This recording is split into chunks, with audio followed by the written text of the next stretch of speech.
Susunod, lalaki, babae. Pakinggan ninyo ako, ha? Sige, buksan natin. Buksan natin sa page 3. Umpisa, sa page 3 muna. Kita nyo ba dyan? Nababasa nyo po? Sige po, isa natin sa page 3. Basahin natin, ha? Maraming hamon at pakikipagsapalaran sa buhay. Ang tao'y naghahangat ng tagumpay at kaganapan sa kanyang buhay.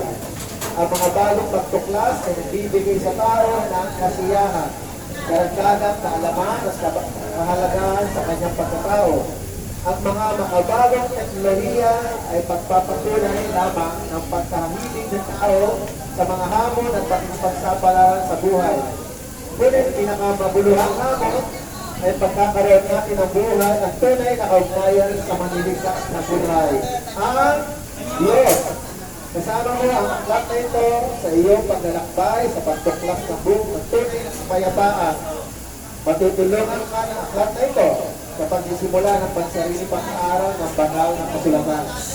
Pakikisama sa isang maliit na grupo sa isang masiglang talakayan sa pag-aaral ng banal na kasulatan. Okay.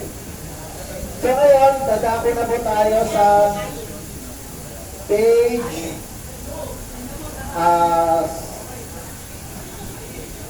sa page 8. Basahin na lang ninyo ng personal yung iba, ha? Ngayon, punta tayo sa page 8. Mag-aaral na po tayo. Okay na ba kayo? Masarap ang aral. Pag-aaralan natin ito. Okay. Gagawin po natin, babasahin po natin yung tatlo po yung mga pinanggalingan nito. Aklat ng Gawa, aklat ng Genesis, at aklat ng Awit. Nandiyan na kayo sa page 8? Yung page 8, nandiyan na kayo? Page 8? Okay, sige. Basahin natin ng malakas, tapos ulitin nyo. Basahin nyo lang yun ang mata ninyo. Basahin muna natin, mga Gawa. Chapter 17, 24, 27. Ang Diyos ang lumikha ng mundo at ng lahat ng nasa mundo. Siya ang Panginoon at mamayari ng langit at lupa. Kaya hindi siya nakatira sa mga templo na ginawa ng mga tao. Ang lahat ng ito'y ginawa ng Diyos upang hanapin natin siya. At baka sakali matagpuan nga natin siya. Ngunit ang totoo, ang Diyos ay hindi banayad sa atin. Genesis 1 verse 25 to 27. Nilikha ng Diyos ang lahat ng hayop at nasiyahan siya sa kanyang nakita. Pagkatapos niyang likhahin ang lahat ng ito, sinabi niya, likhain natin ang tao na kawanis natin. Mamamahala sila sa lahat ng uri ng hayop.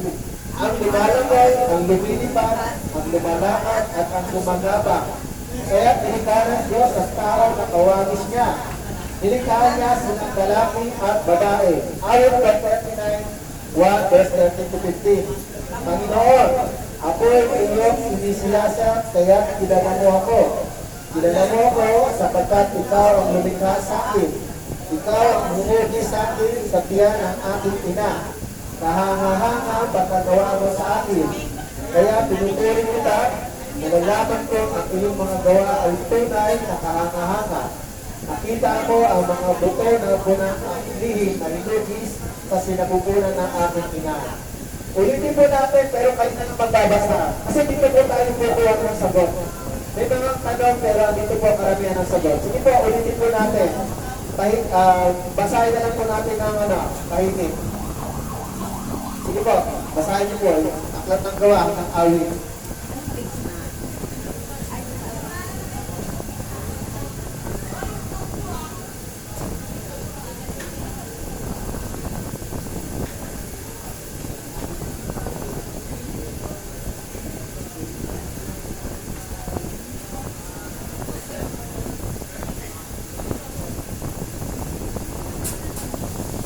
Jonas, meron ka na? Basta mo lang makasapa na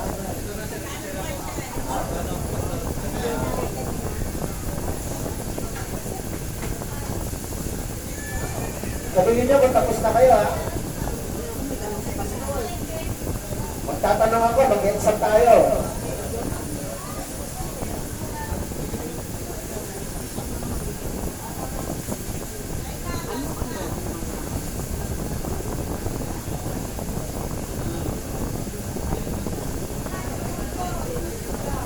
Ano, okay na? Iba, okay na? Sige, okay lang. May konting ano pa, segundo. Baka iba, hindi pa tapos. Intindihin niyo po, pag nagbabasa po kayo, intindihin niyo yung sinasabi para maunawaan natin ang kahulugan.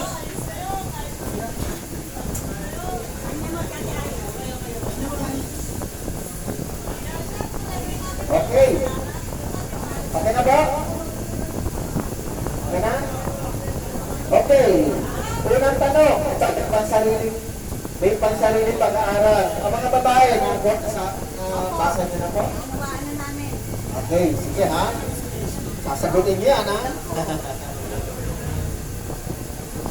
Okay, meron tanong po dito. Ito po ang unang tanong. Okay. Ano ang mga pagkakaiba natin? Tayo po. Pagkakaiba natin sa ibang nilikha ng Diyos. Ayon sa Genesis at awit. Pinasa natin yung akbat na Genesis at awit. Ano ang mga pagkakaiba natin sa ibang nilikha ng Diyos? Ayon sa binasa natin sa Genesis at awit. Ikaw bro? Teka, ha? Nilikha na kawanis ng Diyos. Okay, tama. Ano ba? Sabi, ano yung pagkakaiba natin? May hayop na lumilipad, pero tayo, ang pagkakaiba natin sa iba, nilikha. Kawanis, tama. Ano ba? Nilikha siya ng isang babae at lalaki. Andiyan ba yun? Dapat nandito ha? Andito? Okay, tama rin, sabi ni Mrs. Ano pa? Sumagot yung mga babae. Lalaki naman. Sumagot kayo, mga lalaki. Huwag kayo magpatalo. Ano pagkakaiba natin? Nilalak tayo, ano sa wangis ng Diyos. Okay, nabanggit na rin. Tama. Ano ba? Meron pa. Baka meron pa. Kilala mo ako? Sa awit, Ano na may tingnan nyo. Sa awit, tingnan nyo. Kasi Genesis at awit eh. Ano, sabi? Anong pagkakaiba natin sa tao? At ang tao sa hayop. Ano? Yun, pwede rin. Kilala ako ng Panginoon kasi siya ang pinikha sa akin. Andiyan po, andiyan. Awit. Awit. Okay. Ano ba? Marami po. Sa verse 14, kahanga-hanga. Diba? Kung ginawa ba yung ayot, kahanga-hanga ba binanggit? Kung ginawa ayot? Wala. Wala sa ayot na kahanga-hanga. Binanggit lang yung kahanga-hanga sa tao. Amen? Kayo ba yung tao? Sagutin niyo, kayo ba yung tao? Opo! Ayun, kahanga-hanga pagkakagawa sa inyo. Sabi na. Kasi, Ano pa? binubis kami. Marami po, nakita sa verse 15, nakita mo ang buto ko ng apoy na hinugis sa susubuan ng ating ina. Yung sabihin, nakikita na pala tayo. Lahat tayo nakikita na ng Diyos. Isang lumikha sa atin sa adoy palamatian ng ating mga magulang, ng ina. Ano pa? Meron pa rito. Bukod sa kawanis, nilikha tayo bilang isang lalaki at babae. Meron pa, ano pa?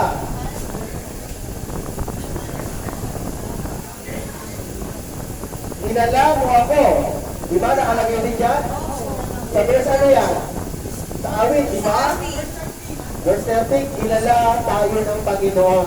Sapagkat ikaw ang Lahat tayo ilala ng Panginoon. Okay. So, mga kapatid, marami pa yan. Iiwanan ko naman niya sa susunod dahil sa susunod ko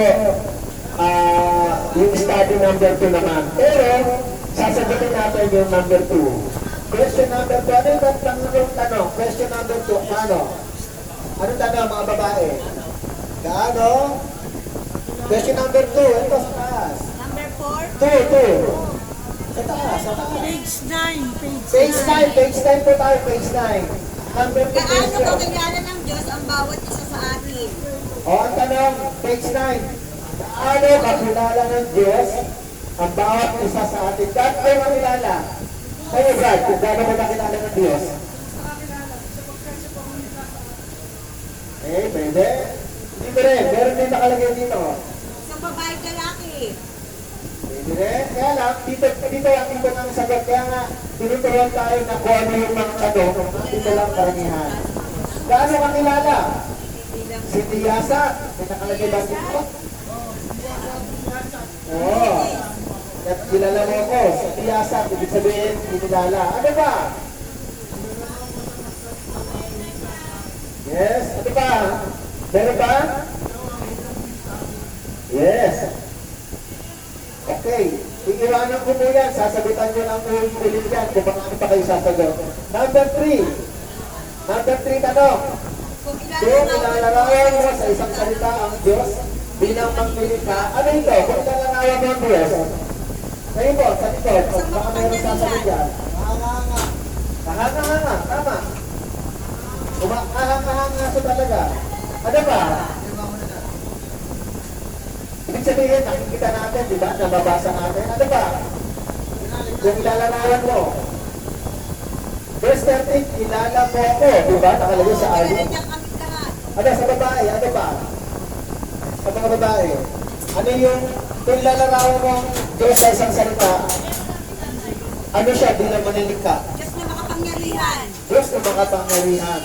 Ano ito ba yun? Dakila. Dakila. Pagkamat wala, okay lang. Sige, Diyos na makapangyarihan. Okay, ano pa? Panginoon na nagmamayari ng langit at Dito, kayo po, Brad. Ano pa? Ano pa yung pagkakakilala? Dalarawan mo si Lord, bilang mangilikha. Ano pa yung pwede mong sabihin? Kayo dyan, mga kapatid. Nababasa niyo po ba? Okay, anong masasabi ninyo? Okay, sige, assignment yan, ha? Yun ang hindi nyo nasagot, assignment yan. Hanapin yan mamaya. May assignment, ha? Number 4.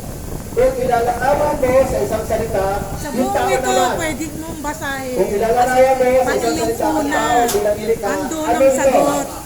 Ano ito? Sa tao naman tayo pupunta. Okay, mga babae, sa tao naman. Kung ilalarawan mo, sa isang salita, ano naman yung tao bilang nilikha ng Diyos? Isang salita lang. Kawanis. Sino yung sabi ng kawanis? Yun. Ano ba? Tayo kawanis ng Diyos. Sino ba? Ano ba? Sige mo. Actually, at least nababasa natin. Naunawaan natin. Kahanga-hanga. Sige. Kaya kahanga-hanga para sa Diyos yun eh. Para sa tao. Yung nakalaan para sa tao. Ha? Babae lalaki. Yes, tama. Pwede rin. Ano ba? Yung kawanis, tama. Tapos babae lalaki. Mamahala. Diba nakalagay? Sa lahat ng uri ng hayop. Ang tao ko ay inatasa mamahala sa lahat ng uri ng hayop. Ano ba? Ano ba pwede nyo ano? Mga kapatid, sa number 5 po, number 5. Andiyan na po kayo sa number 5?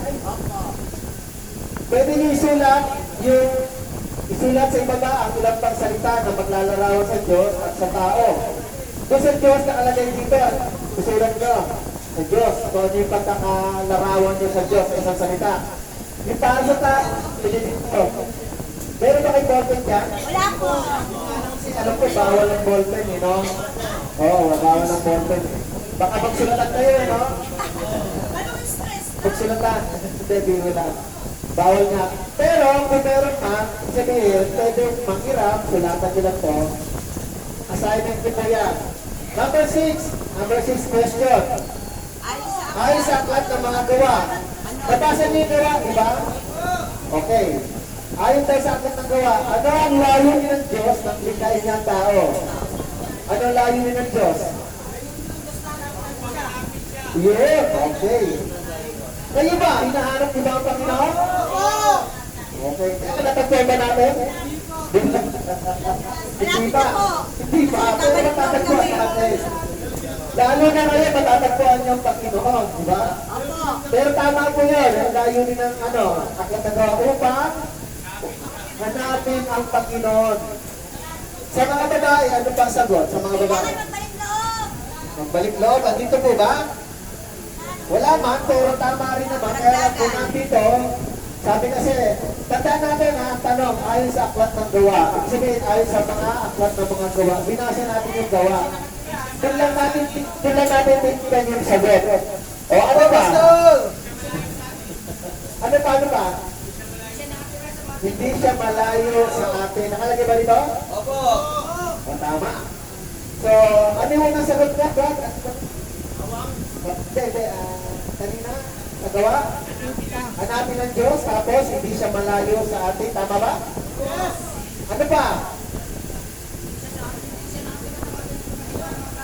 Yun. Nakalagay ba dito? Nakalagay naman dito. Tama. Tama. Ay, sabat na anong layo ng Diyos, ng diktahin ng sa pagkabat yun yung kanyang katayuan, wala kasi siya sa, hindi siya nakatira sa templo, sa Diyos, sa langit doon siya nakatira.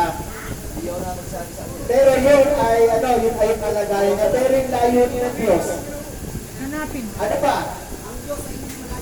Hanapin. Hanapin. Hanapin. Hanapin lang. Yun lang naman ang... Ngayon, hanapin mo ang Diyos. Diba? Opo. Hanapin natin siya. At sakali matagpuan natin siya. Okay. So, meron pa yan. Mamaya, assignment ulit. Number 7. Kung naniniwala tayong ginawa tayong espesyal ng Diyos, paano natin dapat pahalagaan ang ating sarili? Naniniwala ba kayo na espesyal tayo sa Diyos? Dahil kawangis, di ba? Hindi na kawangis yung hayop, tayo kawangis ng Diyos. Hindi na kaya kawangis yung bundok, yung mga puno, yung mga nilikha niya ng dagat, ano man, hindi na kawangis yun. Ang kawangis niya ay tayo. Kaya tayo special sa Diyos. Ngayon, ang tanong, ito po yung tanong, paano natin dapat pahalagaan ang ating sarili? Ito personal na to. Pwedeng nandito, pwedeng wala. Okay. Sino pwede sumagot? Dito.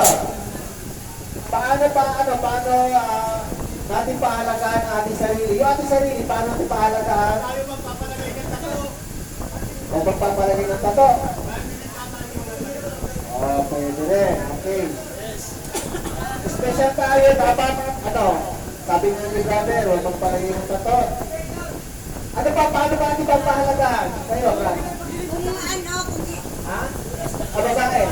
Kung naniniwala kami, kilala kami ng Panginoon. Oo nga, paano papahalagaan? paano papahalagaan? Paano mo papahalagaan? Ha? Manalig. Manalig.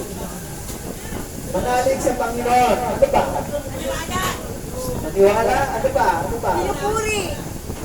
Paano mo papahalagaan ang sarili mo dahil sa pagkakalilikha ka ng Iwas Diyos? sa gawang masama. Ang tanong Alam is, niyo po, gusto ng Panginoon na paano ganun tayo eh. natin dapat Di ba pahalagaan? promise na tayo ng Diyos? Ang Diyos ba nagkakasala? Special ka kasi. Tipo. So, dapat Special hindi kasi tayo kayo. nagkakasala. Na kami. Dapat maging matuloy po tayo sa harapan niya. Sikapin natin. Kung kailangan tayo ng Diyos, kalarawan tayo, dapat tularan natin lalo na si Jesus dahil hindi nagkasala. Ano pa? Meron pa? Mahalin ng kapwa. Ha? Mahalin ang? Ating kapwa. Tama po. Sabi ng Bible, mga kapatid, no, kung mahal mo ko, Marcos chapter 12, verse 30, sabi ng Panginoon, ibigin mo ang Diyos ng buong puso, buong lakas, buong kaluluwa, at buong pag-isip. Ikalawang utos, ibigin mo ang iyong kapwa tulad ng iyong pag-ibig sa iyong sarili. Kaya nga, ang gusto ng Panginoon, kung gusto mo siyang pahalagahan, ibigin mo ang iyong kapwa. Amen? Amen. Kayo ba ay nagmamahalan bilang magkakapatid sa Panginoon? Oo, totoo ba yan? Tatanungin kayo ngayon, kayo, totoo ba yan? Masasabi totoo, opo. Mayor, nagmamahalan ba sila o kayo bilang magkakapatid? Oo, tama naman. Pagpapahalaga yun sa paglilipid sa Panginoon. Kung special tayo, dapat ginagawa natin. Ano pa? Kasi pwedeng wala ito dito eh. Yung mga ibang bagay na pwedeng isagot. Ano pa? May pangalawang question. Kung naniniwala tayo, mga special ng Diyos, paano natin pahalagaan natin sarili? Nasa baba, paano naman natin pahalagaan ng ating kapwa? Yun yung sagot, yung mahalin mo. Pagmamahal sa isa't isa. Pag walang tataw at walang dalawang pagkain, magbigayan. Ano ba? Magtulungan? Ano ba, Brad? respeto, igalang natin ang isa't isa, bilang sila ay larawan ng Diyos. Kawangis ng Diyos yung kapatid ko, tama ba? Kung tayo may kawangis ng Diyos, kawangis ng Diyos yung kapatid mo, kahit na medyo parang nanulukso, aasar, pero minsan biruan, minsan di totoo. Pero kailangan mahalin mo pa rin eh. Di ba? Kailangan mahalin pa rin, kailangan unawain pa rin.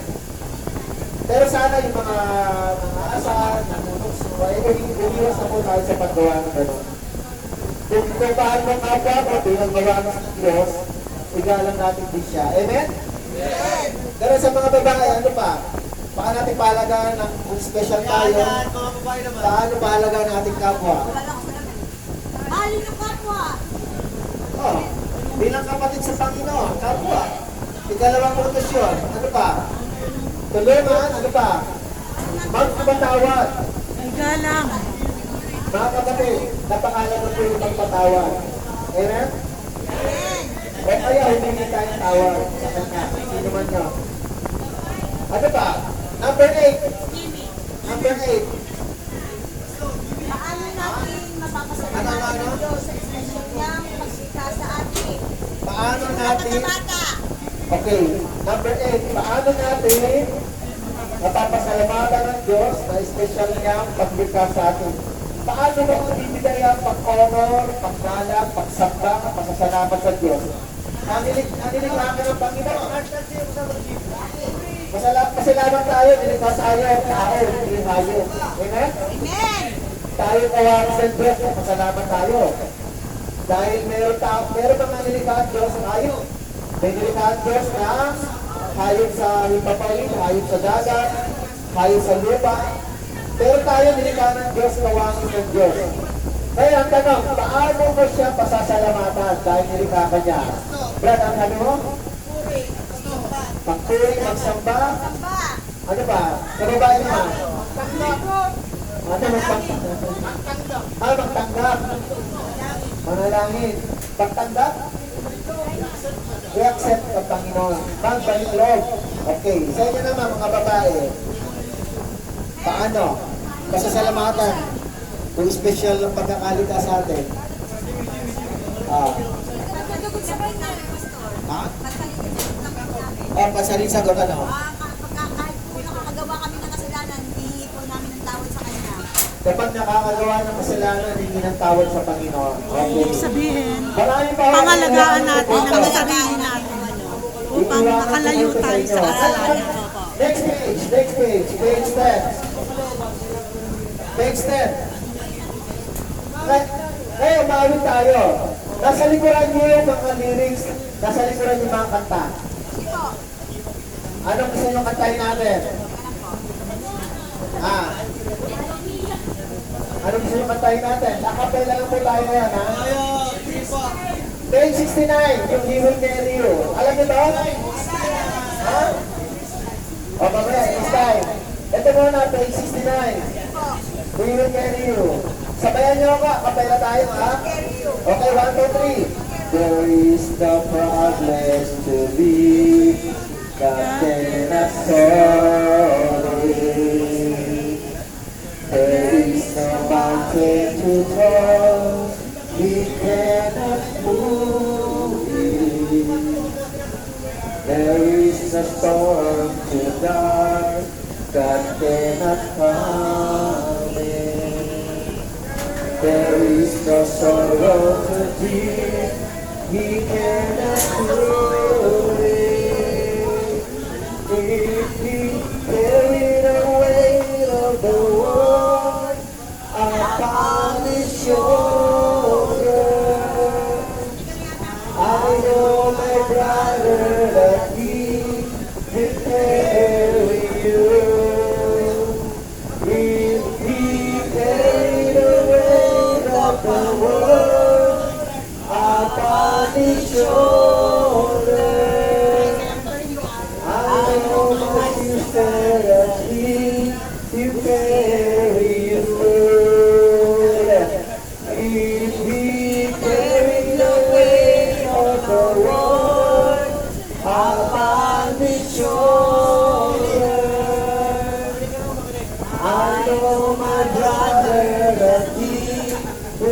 carry you. If He carried the weight of the world upon His shoulder, I know my sister that He will carry you. Palakpakan natin ang Panginoon. Naniniwala ba kayo na walang problema mabigat sa Panginoon? Kaya ng Panginoon na pasanin ang problema ninyo. Alam niyo po, sabi sa 1 Corinthians 10 verse 13, walang problema higit na makakaya natin. Tutulungan tayo ng Panginoon. Bibigyan tayo ng comfort ng Panginoon. Susolusyon niya ng Panginoon ang ating mga problema. Alam ko po, may mga problema po kayo dahil nandiyan po kayo. But the Lord will bless you. Okay. Ano ba? Gusto po sa pangkanta? Sabi ni brother, ano ba? It is time. Kantay natin it is time. Bago tayo mag-closing. Okay, it is time. Page 70. It is time. Tayo po. It is time. He makes complete, beautiful in His sight. Lord, please show me every day as You're teaching me Your way, that we do just what You say in Your time, in Your time, in Your time, in Your time. You make all things beautiful in Your time. Lord, my life, Lord, my life to You I bring. It's song I have to sing. Be to You I love You in Your time. Amen? So, kantahin niyo lang po yan habang tayo nandiyan. Okay, bago po tayo mag-closing, may sinasabi ba kasi Pablo, si Apostol Pedro? Ano sinasabi ng Apostol Pedro, mga kapatid? Sa unang Pedro, chapter 5, verse 7, sabi dito, ipagkatiwala ninyo sa Kanya ang inyong mga alalahanin sa buhay, sapagkat Siya ay nagmamalasakit sa inyo. Amen? Ipagkatiwala natin ang buhay natin. Nasaan ka ba? Nasa loob o nasa labas? Nasa oras ng kapigatian? Nasa oras ka ng kalungkutan? Nasa oras ka ng problema? Nasa oras ka ng depression, anxiety? Trust the Lord. Ipagkatiwala mo ang iyong problema sa inyo. Siya ay nagmamalasakit sa atin. Amen? Okay? So next time, study natin number 2. Anong page yun? Pwede din ang basahin. Pwede ka lang maganda para marami kayo masagot, ha? Page 13 po. Page 13. Maraming magbabasahin dyan. Yung page 12, basahin niyo po. At may iba pa mga pag-aaralan. Sige na po yan. Next week, magkikita-kita po tayo para sa study natin, ha? Sige po, mananalangin po ako. Let's pray. Wala bang meron bang may sakit? Okay, sige. Piksa, ako rin, pinipiksa natin. Sige, manalangin ako. Let's pray. Pikit natin mata natin. Panginoon, maraming salamat po sa biyaya, Lord, na nakatanggap po kami na roadmap na ito, ang tuklasin at maging materialis po namin ito at instrumento para matuklasan namin ang kabalihan mo. Ipinapaalala mo sa amin na kami nilikha mo ayon sa iyong wais, ayon sa iyong katuwiran, kabanalan. Nais mo maging ganun kami, Lord, dahil kami po ay nagkaroon ng kasalanan. Kami po ay nagkamali. Ngunit narito po kami sa loob upang i-restore mo kami, upang i-reform mo ang buhay namin. Ayon sa iyong wangis, nais mong ibalik kami sa iyong larawan na maging matuwid. Kaya maapos-pos nawanin ka kami ng banal na Espiritu at siya po ang magharin sa amin. Dalahin ko po ang lahat na mayroong sakit Dalayan ko po ang bawat isa na may nararamdaman pisikal at spiritual sa mga kalalakihan, sa mga kababaihan. Dalayan ko po ang iyong provision sa mga pangangailangan nila na sila po ay makalaya na po dito ayon sa batas, ayon po sa kapatawaran ng batas sa mga tao na complain po sa kanila. Kaya paglaya nila, huwag na po nilang balikan ang lumang buhay na ito, Panginoon. Lahat po ng mga may sakit, lagnat, sakit sa puso, high blood, tiksa, sakit sa balat, ano man yung sakit na narito sa loob ng lugar na ito, dalangin namin ang kagalingan namin Diyos. Pagpalain ko po sila, ingatan niyo po sila, mahal na mahal niyo po sila, Panginoon, hindi niyo po sila kinakalimutan. Dahil nagpapatuloy ang iyong salita upang ibahagi at iparinig sa kanila. Ito po yung palatandaan ng iyong tunay na pag-ibig para sa mga tulad namin. Narito po kayo, hindi para sa mga matuwid, hindi para sa amin na mga nagkakasala. Maraming salamat, Ama. At kami ay dumudulong, humihingi ng tawad at sisisi sa mga nagawa namin kasalanan. Kayo na po bahala sa pamilya namin sa labas, sa mga magulang, mga asawa at mga anak na nagmamahal sa amin. Pagtubayan niyo po sila at ingatan habang ang mga nanay at ang mga tatay ay narito. Muli, maraming salamat. Itinataas po namin ang lahat. In Jesus' name we pray. Amen. Okay, may picture ako. Nakataas na